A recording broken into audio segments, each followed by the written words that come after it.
Сабақ тақырыбы дәрумендер, олардың сипаттамасы және жіктеу. Дәрумендер тіршілік етуге қажетті органикалық зат.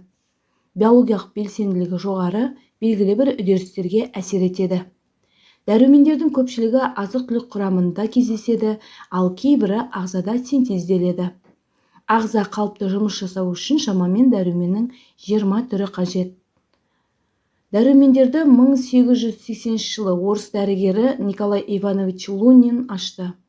Ол эксперименттік жолмен жануар қорегінің құрамында көптеген заттармен бірге дәрумендердің болатынын дәлелдеді. Витамин термин сөзі 1912 жылы пайда болды.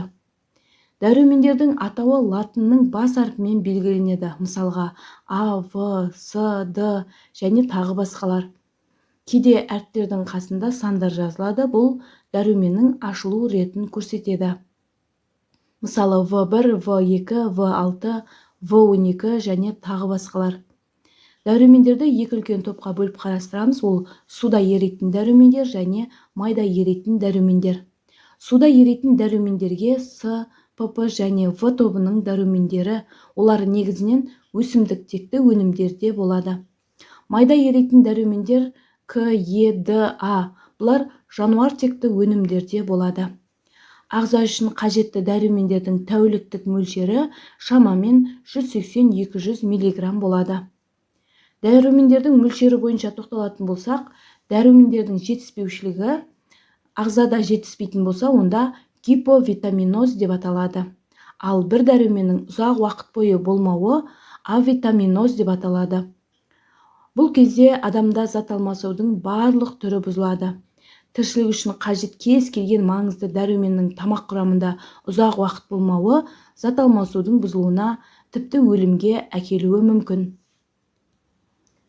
Дәрумендердің шамадан тыс көп пайдалану, ол да зиянды болып табылады. Ол кезде гипервитаминоз орын алады. Әдетте гипервитаминоз дәрумендерді бақылаусыз ішуге байланысты туындайды.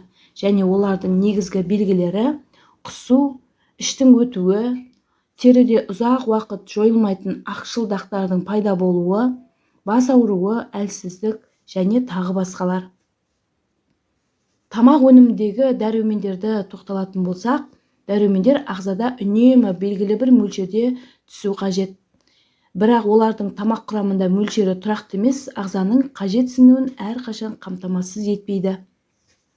А дәрумені тамақ пісіру кезінде бұзылмайды, бірақ көкөністер мен жидектерді ұзақ уақыт сақтау не кептіру кезінде жойылып кетеді. Пісіру кезінде жойылмайды, ұзақ сақтау кезінде жойылады. С дәрумені ауамен жанасқан кезде оңай бұзылады. Сондықтан оларды тек пісіру алдында тазалап турау керек, қайнаған суға салып қақпағын жабық ыдыста шамалы уақыт пісіру қажет. Және эмаль жалатылған ыдыста пісірген дұрыс. Себебі металмен жанасқан кезде С дәрумені жойылып кетеді.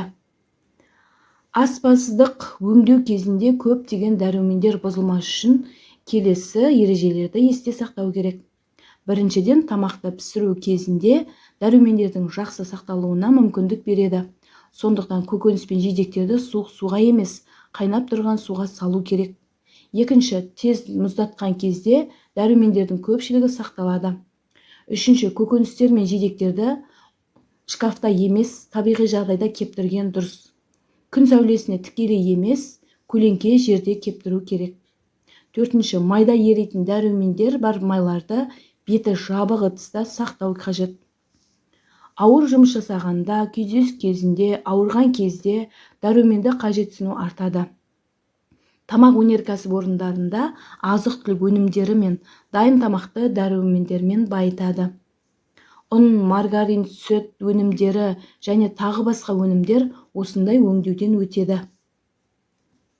Енді оқу тапсырмасы. Бірінші тапсырма бойынша сәйкестендіру, екінші тапсырма бойынша кестені толтыру. Тапсырма жауабын бірге тексерейік.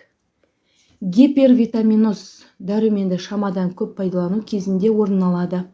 Гиповитаминоз бұл дәрумендерді ағзада жетіспеушілігі деп аталады. Авитаминоз белгілі бір дәруменнің ұзақ уақыт болмауынан орын алады. Суда еритін дәрумендер С, ПП, В тобының дәрумендері. Майда еритін дәрумендер К, Е, Д, А дәрумендері. Сіздермен болған мен Рауа Болатбекқызы. Келесі кездескенше.